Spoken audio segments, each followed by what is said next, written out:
अस्सलामु अलैकुम वरहमतुल्लाहि वबरकातुहू। अल्हम्दुलिल्लाह हम मस्जिद अक्सा में है।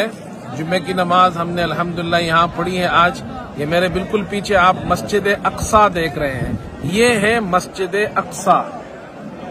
और ये आप बिल्कुल इस तरफ अगर हम मुड़ेंगे, इस तरफ अगर आप इस तरफ मुड़ जाए, अब हम अपोजिट साइड पे आ गए, ये पीछे देखें, ये है कुब्बतुस सखरा, ये है कुब्बतुस सखरा।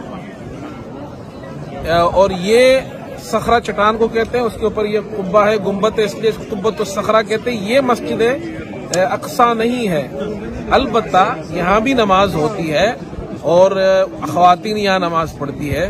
लेकिन ये जो हम बिल्कुल इसके आगे की सिमत पर जो जगह है, ये है मस्जिद अक्सा। और ये जो जमीन है, यहाँ की जो खित्ता है, ये तकरीबन 36 एकड़ पर मुश्तमिल है। इसमें एक मस्जिद अक्सा है, एक मस्जिद कुब्बतुस सखरा है, इधर मस्जिद क़िबली है जो कुछ सालों पहले दरियाफ्त हुई है।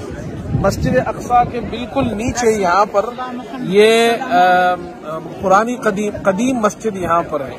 और इस तरफ दरख्तों के पीछे जो मस्जिद है वो मस्जिद बुराक उसका नाम है, जो रसूल करीम सल्लल्लाहु अलैहि वसल्लम मेराज पर आए थे तो आपका बुराक यहाँ पर बांधा गया था। इस पूरे हिस्से को यहाँ का अक्सा का हरम कहा जाता है और ये इस शहर के बिल्कुल वस्त में वाक़ है। बहुत खूबसूरत जगह है। मुसलमानों ने नमाज पढ़ी यहाँ पर, हम सब ने नमाज पढ़ी यहाँ पर। नमाज के बाद ये सारे अरब हजरात यहाँ बैठ जाते हैं, मर्द भी आते हैं, ख़वातीन भी आती है। अल्लाह ताला इस हरम को आबाद रखे। और ये मुबारक सरजमीन है, अंबिया अलैहिमुस्सलाम की सरजमीन है।